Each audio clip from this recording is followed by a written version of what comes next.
Fala pessoal, tudo bem com vocês? Como é que estão?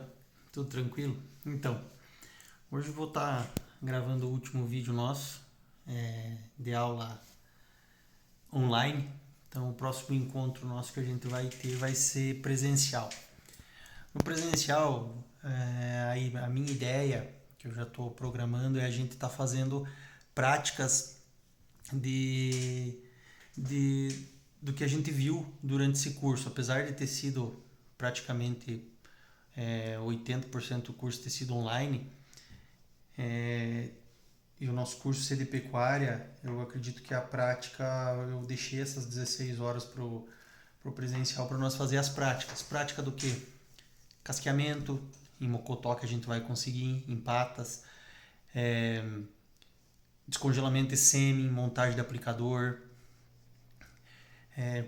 Eu já tenho, a gente já consegue também umas peças de útero de animais para eu estar demonstrando para vocês como que a gente faz esse processo de passar cervix, onde é que é o local de depósito de sêmen, como que acontece a gestação da vaca.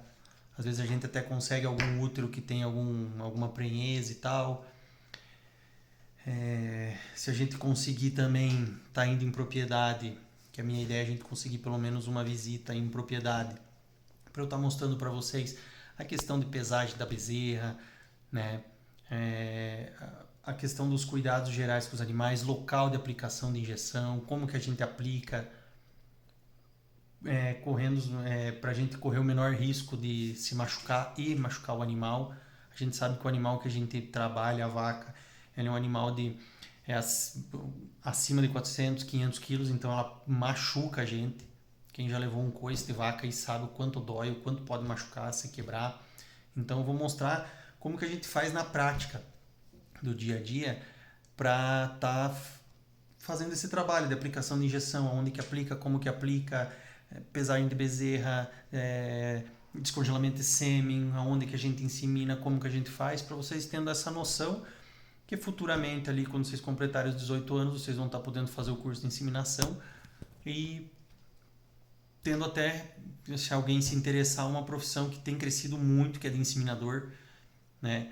A gente que trabalha, eu como médico veterinário autônomo, que trabalho com reprodução de bovino, principalmente em fazendas de gado e corte, que eu atendo na região e em outros estados aí, a gente demanda muito disso, porque normalmente na fazenda você não tem alguém que possa te ajudar, porque a mão de obra é escassa, né? Então a gente precisa estar sempre levando alguém para auxiliar a gente, tanto para descongelar quanto para auxiliar na inseminação, né? É um mercado que vem crescendo, cada vez está crescendo mais. Hoje é em torno de 10% do rebanho nacional é inseminado. Então, se a gente pensar que o rebanho nacional, se vocês lembrarem da primeira aula lá, que eu passei o panorama da pecuária para vocês, se a gente lembrar que o volume de cabeças bovinas no Brasil é em torno de 217 milhões de cabeças, se não me engano, então tem um volume muito grande, né, de animais aí que a gente pode estar trabalhando para inseminar. Vacas, eu acredito que, se não me engano, são em torno de 90 milhões, eu não me lembro, eu não me recordo direito, mas é mais ou menos aproximadamente isso. Então 10% desses animais são inseminados, né? Hoje eu estou gravando para vocês de uma propriedade que eu trabalho, já fazem alguns anos já que eu trabalho, é uma fazenda de gado e corte. Essa fazenda de gado e corte que eu trabalho, apesar do nosso curso ser pecuária leiteira, mas eu acho que pecuária envolve tanto gado de corte quanto gado de leite. Essa fazenda que eu trabalho, se ela fosse próximo do nosso local, com certeza nós iríamos vir visitar essa fazenda, que é uma fazenda com um manejo intensivo de pastagem que dificilmente você vai encontrar em algumas regiões, tá? Aqui a gente trabalha com 1950 matrizes da raça Red Angus, então são 1900 vacas Red Angus que a gente trabalha aqui. A gente está produzindo em torno de 1.700 bezerros por ano, tá? A meta nessa fazenda é a gente produzir 2.000 bezerros no ano, então vai ter que aumentar um pouco o volume de matriz, mas a fazenda suporta só isso aí, ela não suporta mais, né? Aqui trabalha com manejo de pastagem, que a pastagem que eles têm predominante aqui é trevo, vermelho e branco, cornichão, dáctilos, que é uma pastagem uruguaia, e festuca, né? Sistema de piqueteamento com cerca elétrica, tá? Troca de piquete aqui não é aquele esquema que diz a cada 2 dias você está trocando, a cada 3 dias você está trocando. Aqui o animal fornece para nós a data da troca, vamos dizer, o dia da troca. Então, todo dia tem um funcionário girando esses piquetes, ele está lá, ele olha, ele vê a necessidade, o animal mostra. Por que o animal mostra? O animal ele já começa a se projetar, como o animal já se acostumou aqui, ele começa a se projetar para a sua própria troca de piquete, vamos dizer, né? Então ele passa, o funcionário já observa, já vê que deu uma baixada, que o gado já está comendo pelos cantos, já está começando a querer forçar a cerca para ir para o outro lado, então é hora de trocar. Então pode variar de 2 dias, de 3 dias, de 5 dias, de uma semana, tá? A pastagem aqui é muito bem adubada, o investimento em cima de adubação é grande aqui, é como se fosse uma lavoura de pasto, tá? Como se você fosse uma lavoura de soja, de milho, o cliente aqui, o produtor, ele investe em cima da pastagem, tá? Então, dando uma retomada em tudo isso que eu já vim falando de pecuária para vocês, um ponto que eu acho muito interessante, como eu fiz nos outros vídeos que eu passei para vocês, que eu estava numa outra propriedade de um outro cliente que esse é produtor de leite, que eu mostrei todas as partes da produção de leite desse produtor específico e dando ganja ao que a gente conversou durante os vídeos que eu mostrei para vocês, as aulas que eu passei, os slides. Tem uma cartilha que eu mandei para vocês na aula que foi sobre medicamentos e sanidade, que o nome é Cartilha do Uso Responsável de Medicamentos Veterinários na Produção de Leite. Essa cartilha, pessoal, é muito boa, tá? Peço que vocês leiam essa cartilha. Quem conseguir copiar num pendrive, leva na cidade uma hora que conseguir ir, imprime essa cartilha, tenha isso em casa para vocês estudarem e mostrarem para o pai de vocês o quão primordial vocês saberem isso. Para vocês amanhã ou depois não fazer como aconteceu agora esses dias com outro cliente que me ligou querendo saber que tipo de antibiótico que era o que deu que o laticínio está cobrando dele lá, que ele vai ter que pagar uma carga de leite por causa que ele não respeitou o período de carência do antibiótico. Daí eu falei, qual antibiótico que é? Veio escrito quinolona. Quinolona é o grupo, é a família desse medicamento. Esse medicamento em si é o Kinetomax, ou o princípio ativo, que nem eu falei para vocês, é a enrofloxacina. Ela tem uma carência, dependendo do produto, em torno de 3 a 5 dias depois da última aplicação. É isso que vocês têm que ter muito certo, e nessa cartilha que eu passei para vocês, ele fala muito disso, de como que você conta o período de carência desse medicamento. Então, assim, se você, vamos supor, pegou no dia 5/4, vamos supor, e aplicou o medicamento, foi o último dia da aplicação do medicamento, foi dia 5/4. Você fez um tratamento X lá, e no último dia de aplicação foi dia 5/4. E lá no período de carência está escrito assim, período de carência de 3 dias. O que quer dizer isso? Que depois da última aplicação, então depois da última aplicação, que foi dia 5/4, você tem 3 dias de carência. Então você vai contar dia 6/4, você tem que ver o horário que você aplicou. Não, apliquei de manhã, então beleza. Então 6/4 de manhã é um dia, 7/4 de manhã é o segundo dia, 8/4 de manhã é o terceiro dia, tá? Se você aplicou tudo de manhã, a ordenha do dia 8/4, você já pode, a ordenha da tarde do dia 8/4 você já pode utilizar. E do dia 9 em diante, você já pode estar utilizando esse leite normal.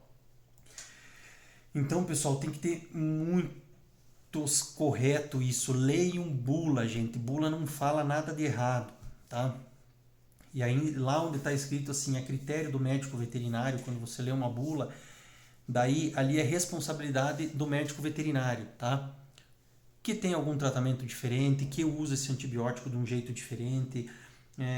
Tem antibióticos que são dose única, mas que a gente, como veterinário e com um tempo de trabalho, você vê que dose única não tem resolvido, então você acaba usando ele dose seguida, tá? Você usa ele mais vezes. Então, assim, tem que cuidar muito isso, gente. Então, assim, falando dessa parte de sanidade, de qualidade de leite, de qualidade de ordenha e tudo, período de carência, gente, vocês têm que estar esperto, porque assim, ó, paga leite mesmo, tá? Laticínio não tem dó de cobrar, e ele vai cobrar, tá? Outra coisa, lembra quando eu falei para vocês, anote, tudo que você fizer no animal, você tem que ter a ficha desse animal. Ah, professor, mas eu tenho que mandar imprimir ficha? Não. Como eu mostrei no caderno, como eu mostrei para vocês no vídeo passado ali, naquele vídeo que eu estava na propriedade do produtor, ele fez lá, pediu para alguém fazer para ele lá uma ficha simples. Nome do animal, número, pode botar filiação, pai e mãe, data da vacina da brucelose, para você saber quando é que ele foi vacinado de brucelose. E ali você discrimina. Ah, o dia que eu fiz o antibiótico deu mastite no dia tal. Entendeu? Fiz antibiótico tal no dia tal, tal e tal e tal. O veterinário veio nessa vaca, deu deslocamento de abomaso, que é a torção do estômago lá, que normalmente dá pós-parto. Essa vaca descalcificou, essa vaca deu pneumonia. Tenho isso anotado, você tem que ter ficha desse animal. Que eu sempre falei para vocês, ter ficha dos animais, para vocês saberem o que acontece, para vocês poderem ter um histórico desse animal. Se vocês saberem se esse animal, vamos supor que é uma novilha, filha de uma vaca muito boa, para você saber se essa novilha se destacou realmente, se ela deu, se aquele acasalamento que você fez, não, resolvi investir num sêmen legal, num sêmen melhor, será que vai dar esse resultado? Como é que você vai saber? Se você não tem uma ficha da mãe dessa novilha, se você não tem uma ficha dela para comparar a produção, tá? Então, assim, de sanidade, gente, a gente tem que cuidar também, falando em sanidade e medicamento, período de carência dos medicamentos, então leia a bula, tá? Leiam bula. Não tenham preguiça de ler a bula, pessoal. Peguem a bula que tem dos medicamentos aí de casa e guardem e vão lendo. Lê para que serve. Vocês sabem que tem diferença entre antibiótico e anti-inflamatório, eu já mostrei para vocês. Entre medicamento e vacina, eu já falei para vocês. Vacina ela tem que ser refrigerada, ela serve para prevenção, não é para cura, não é para curar. Medicamento sim é para curar e também você pode prevenir, dependendo do medicamento que você usa e a forma que você vai usar. Tá? Então, leiam a bula, leiam bula. É bom, vocês aprendem, vocês conseguem não ser enganado pelo vendedor de balcão, porque o balconista ele sempre quer empurrar o que ele acha mais conveniente para ele. Às vezes você chega, eu como veterinário canso de chegar em agropecuária e chegar pro cara e pedir assim, viu, eu quero um ECP. E o cara chega para mim com um medicamento que não tem nada a ver com ECP, mas tem um E qualquer coisa lá e ele acha que é o mesmo produto. E eles olham para mim e dizem assim, não, mas é a mesma coisa. Daí eu, como veterinário, digo, não é a mesma coisa. Isso aqui é uma coisa, isso aqui é outra coisa. Isso aqui é para uma coisa, isso aqui é para outra. Então, vocês lendo a bula, vocês vão saber. Você vai lá, você lê a bula do Silzinho, do Sincrocil, você sabe para que ele é utilizado, como que ele é utilizado. Ele diz na bula lá, tá? Então, assim, falando um pouco agora também, que eu falei para vocês sobre doenças, tá? Eu tenho um calendário que eu vou estar passando para vocês do grupo, que é um calendário sanitário de uma empresa que eles acabaram me mandando e eu achei bem interessante e eu acho que é interessante vocês terem. Lá ele diz tudo. Que nem aquele calendário que eu pedi para vocês fazerem, tá? E esse calendário está prontinho, está completo. Então lá ele tem as vacinas que são utilizadas, a categoria animal, o produto, mas ali não tem produto nenhuma. Se você quiser adicionar o produto da tua preferência, não tem problema. E as datas, janeiro, fevereiro, março, abril, maio, junho, julho, agosto, setembro, outubro, novembro, dezembro. E alguma anotação que você queira fazer nesse calendário. Então, vacina de aftosa. Nesse calendário ele está lá como vacina de aftosa. Para nós no Paraná a gente não faz mais. Então, esquece a vacina de aftosa. Clostridioses. Qual que são as clostridioses? Carbúnculo, botulismo, tétano, morte súbita, tá? Principalmente a mais conhecida nossa é o carbúnculo. Então ele fala lá, ó, ele fala bezerras, quando é que vacina? Ah, bezerra vacina em maio, acima de 3 meses e reforça em junho. Por que reforça em junho? Porque todo animal ele tem que receber, se é a primeira vez que ele vai tomar uma vacina, ele tem que receber 2 doses. Porque o sistema imune dele está reconhecendo, está formando o exército para combater essa doença. E ele precisa receber essa outra dose para reforçar esse sistema imune para as defesas ficarem fortes. Tá? Então, ó, vacina de carbúnculo, de clostridiose, carbúnculo nas novilhas. Então a gente faz em maio, reforça em junho e depois pode fazer em novembro e reforçar também. Ah, mas eu não consegui vacinar em maio. Então, o que nasceu de janeiro até abril, você vai fazer em maio. O que nasceu nesse outro período ali, dali em diante, vai fazer em novembro. Nas novilhas, como elas já tomaram e as vacas e os reprodutores já tomaram essa vacina, então vai receber uma dose só. Vacina da raiva não é utilizada para nós, só quando a gente tem foco de raiva. Aí eles liberam a vacinação de raiva. Tem lugares que o pessoal vacina rotineiramente, porque tem muita incidência de morcego. Não é o caso de muitas das nossas regiões, mas já teve casos ali. Já teve caso, se não me engano, em Saldo Longo, já teve caso em Nova Esperança. Eu, quando trabalhava muito ali perto da fronteira com a Argentina, em Capanema, Planalto, já diagnostiquei raiva, né? Então, funciona mais ou menos assim. Vacina de brucelose. Quando é que faz vacina de brucelose? Em bezerras de 3 a 8 meses. Só nas fêmeas. IBR, BVD, leptospirose, campylobacter são doenças que acometem o aparelho reprodutivo e também respiratório. Tá? Então você pode estar fazendo a partir de 6 meses e daí reforça. E depois todo ano, ou a cada 6 meses, ou depende como que está o problema reprodutivo dentro da propriedade. Isso vocês vão precisar do auxílio do médico veterinário.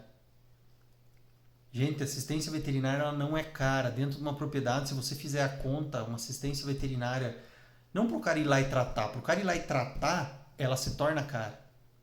Agora, se ele for lá fazer prevenção, calendário sanitário, diagnóstico das vacas, diagnóstico na hora de secagem, para realmente saber se está secando aquela vaca, se não está, isso não é caro no final do ano. Tá? A gente tem que fazer conta, pessoal. A gente tem que fazer conta por mês, por ano, por produção. Não, eu produzo X 1000 litros por mês. Quanto que o fulano me cobra no mês para vir aqui e me organizar isso aqui? Ah, vai me cobrar, sei lá, 1, 2% do valor. Então a gente tem que ter isso na cabeça. Tá?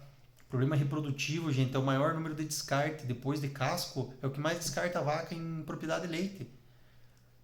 E às vezes um simples exame de IBR e BVD, que a gente tem em 90% das propriedades, ou neóspora, que tem um monte de propriedade, você acaba sabendo o que é o problema e acaba resolvendo. Ah, mas eu fiz uma vacina. A vacina não vai resolver, ela vai prevenir. Os animais que já estão acometidos da doença são esses que a gente tem que procurar para ir eliminando à medida do possível, eliminando o plantel. Tá? Leptospirose, gente, é uma doença muito pepinosa e difícil o controle. Por quê? Por causa do rato. Rato tem em todo lugar. Então você tem que fazer a vacina, que é a forma de prevenção. Tá? Vacina de lepto, o pessoal normalmente aconselha fazer 2 vezes no ano. Eu, particularmente, de todas as propriedades que eu já andei, diagnostiquei e fiz calendário vacinal, eu vacinava de 3 a 4 vezes no ano. Uma vacina baratíssima. Por que eu vacinava de 3 a 4 vezes no ano? Porque a vacina é bactéria. E bactéria, o pico da vacina é menor. Então ele dá um pico mais alto e ele cai muito rápido. O de vírus, o pico se permanece mais prolongado. Então, por isso que você consegue, numa vacina de IBR e BVD, que é vírus, você consegue vacinar a cada 6 meses, ou uma vez por ano. E a leptospirose, como é bactéria, você não consegue. Então, você vai ter que vacinar ela por mais tempo. Mais vezes, tá? Outra coisa, exame de brucelose e tuberculose, gente. Exame de tuberculose e brucelose é imprescindível. E outra coisa, não só nas vacas em lactação. É todo o rebanho. Ah, professor, mas a gente não compra nada de fora. Eu já peguei brucelose, já peguei tuberculose em muitas propriedades que há mais de 10, de 12, de 15 anos não comprava animais de fora. Como é que veio? Brucelose e tuberculose está por aí. A gente é carregador dessas doenças. Eu como veterinário, vocês como produtor, vão visitar o vizinho, vão no outro, voltam, saem. Tem o vizinho do lado que nunca fez nada, nunca fez uma vacina de brucelose, nunca fez um exame de tuberculose. Tem que fazer exame de brucelose e tuberculose. Outra coisa, pessoal, cuidar. Isso é uma zoonose, isso passa para nós. Passa como? Brucelose pelo leite, pelo sangue na hora de ajudar num parto. Tuberculose pelo leite, pela saliva, pela secreção nasal da vaca. Vai limpar o coxo lá, tirar a silagem que sobrou no coxo. Tá? Então, assim, eu gostaria de dar uma explanada boa nisso, porque eu acho imprescindível a sanidade animal. Tá? Beleza?